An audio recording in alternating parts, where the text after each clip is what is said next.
Kulttuurikulmassa ollaan tänään suuren suomalaisen merkkiteoksen äärellä.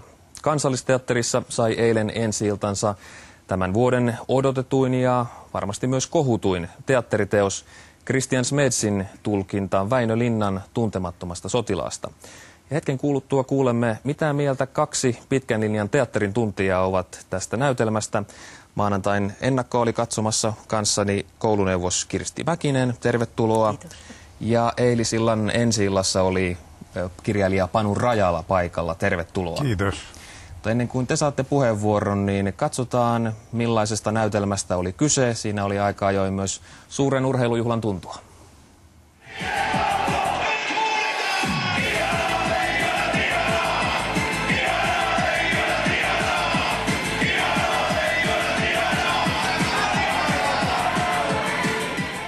Puitteet on vähän niin kuin ja resurssit isommat kuin ennen, että olen kyllä koettanut käyttää niin kuin sen luksuksen kaiken hyväksi. Ne onkin käyttänyt. Nyt leikitään isoilla leluilla.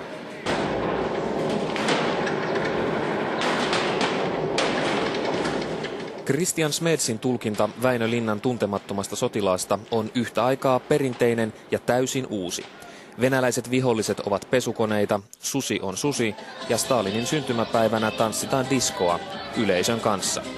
Tylsyyttä vastaan taistellaan nopeilla leikkauksilla, kiihkeällä energisyydellä ja TV-ajan visuaalisella vyörytyksellä.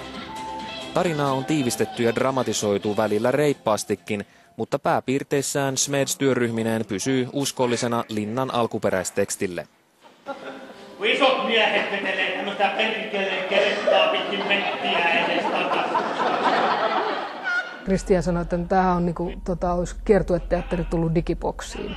Eli sillä ajatuksella, että itse fyysiset lavasteet on aika kevyitä, mutta sitten tavallaan huipputekniikka siinä ympärillä.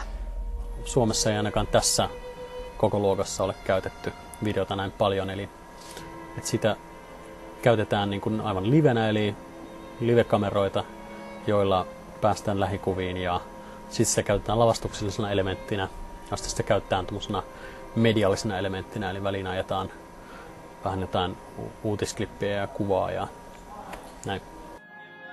Väinö Linnan Tuntematon sotilas ilmestyi vuonna 1954 ja teos herätti rajun yhteiskunnallisen keskustelun. Voimakasta reaktiota ja debattia tavoittelevat myös tämän teatteriesityksen tekijät. Pasifismi ja suhde auktoriteetteihin ovat keskeisiä teemoja. Mutta Kansallisteatterin versio Tuntemattomasta on niin monitulkintainen ja täynnä viittauksia, että rivien väliin voi lukea paljon muutakin. Voi vähän kysyä, että missä tämä meidän itsenäisyys rupeaa kohta olemaan, jos meidän pitää koko ajan liittyä jotenkin isompiin organisaatioihin, jotka sitten rupeaa määrittämään, mitä me saadaan tehdä. Pitäisikö Suomen liittyä NATOon? No, mä oon sitä mieltä, että jos me ollaan valmiita siihen, että ruumispussia rupeaa tulemaan, niin sitten kannattaa liittyä.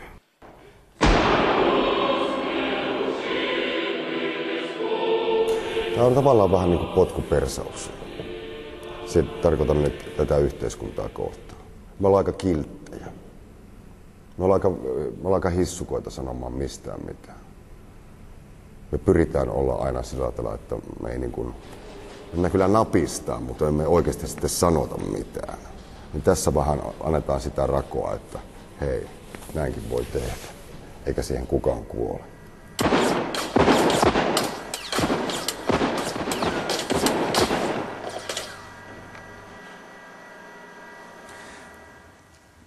Katri Helenan ohella näyttämällä ammutaan koko liuta muitakin suomalaisia, Matti Vanhasesta, Leni Taeristoon, Adolf Ehrnrootista, Ransukoiraan. Panu, niin. Miltä tämä sinusta tuntuu? No se tuntuu vähän siltä, että ei tässä kyllä niinkään ollutkaan kyse tästä vanhasta jatkosodasta, vaan tässä kyllä asiat käännettiin niin kuin nyky-Suomea kohti ja katsottiin, että kannattiko puolustaa tätä Suomea aikanaan. Ja lopussa alkoi tuntua siltä, että ei nyt oikein kannattanut, että antaa mennä vaan loputkin. Että ammutaan ja tapetaan ja hajotetaan kaikki.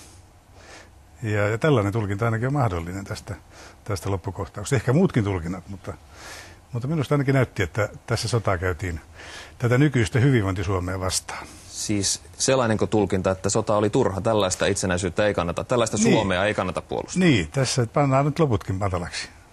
Kirsti. Niin tämän voi tulkita tämmöiseksi nykyajan versio Jumalan teatterista. Siis tämmöinen tietoinen provokaatio, jonka halutaankin ärsyttävän ja aiheuttavan suuttumusta ja närkästystä. Siis jos nyt otetaan nimenomaan tämä loppukohtaus. Ja siitä on siis oikeus olla hyvin erilaista mieltä. Ja nyt mun ikäiseni ihminen näkee kyllä tämmöisen räiskimisen uhkaavana silloin, kun tiedämme, että maailma on täynnä nuorten miesten katkeria jengejä, jotka ovat uhka siellä ja täällä ja tuolla. Että näiden räiskivien kaverusten varaan ja turviin en lastenlasteni henkeä jättäisi.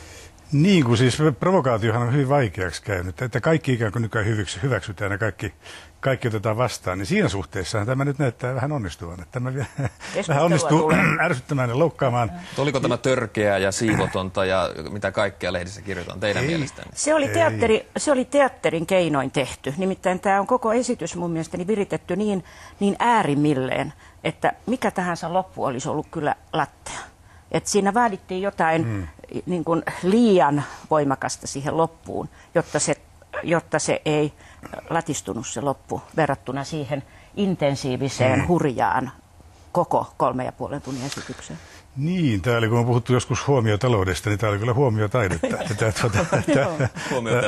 Tämä onnistuu kyllä sitä aika lailla tämmöistä tätä julkista profiilia nostamaan, mutta kyllä tässä hiukan ihmetyttää tämmöisten keinojen ylikäyttökin, mutta se on varmaan ainoa keino saada meidät reagoimaan edes jollakin tavalla. Mutta kyllä tämä hyvin viihdyttävä ja hauska esitys oli ja kulkeva ja teknisesti taitava, vahva kollektiivi, että kyllähän sitä ihan... Mutta olihan se upea esitys. Tästä lopusta vielä, Kirsti, ennen kuin mennään laajemmin, niin kun Panu kertoi tästä oma näkemyksensä lopun viestistä ja sanomasta, mitä se tarkoittaa, niin miten sinä tulkitsit sen? Että mikä sanoma tässä on haluttu?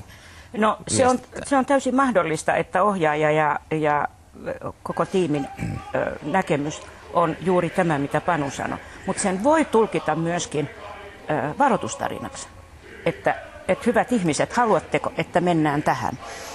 Eli en tiedä, mikä olisi meidän tarkoitus. Näinkin olisi voinut käydä, mutta olen vähän samaa mieltä kuin Kirsti siinä, että kyllähän tässä tämän kollektiivin ja tämän ammuskelun yksi idea on vähän samantapainen kuin Jokelan kaverilla, että pannaan kunnolla haisemaan.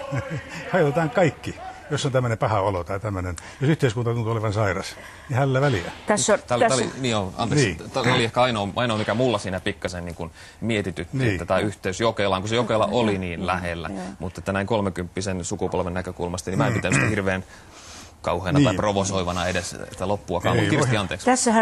Tässähän on meillä näitä meidän kulttuurin joukkueita, on 7 veljeksen joukkue, on Tuntemattoman sotilaan joukkue ja on tämä jääkiekkojoukkue, joka tässä nostettiin nimenomaan tämmöiseksi samastumiksi ja eläytymisen ja romanttisen eläytymisen kohteeksi. Ja sitten tulee tämä jengi, tämä joukkue, joka räiskii sinne ja tänne ja tuonne. Ja mun täytyy sanoa, että en haluaisi tämän viimeisen joukkueen ihannointia. Niin, tässähän nämä viholliset ei olleet venäläisiä, vaan oikeastaan meidän tämmöisen sodan jälkeisen hyvinvointiyhteiskunnan symboleja, pesukoneita, autoja. ja tässä jollakin tavalla, me ollaan kyllä niin kuin tämä keskellä tätä päivää, että tämä ei enää ole oikeastaan linnanromaanin sovitus eikä tulkinta jatkosodasta, vaan jatkosodan jatkosota.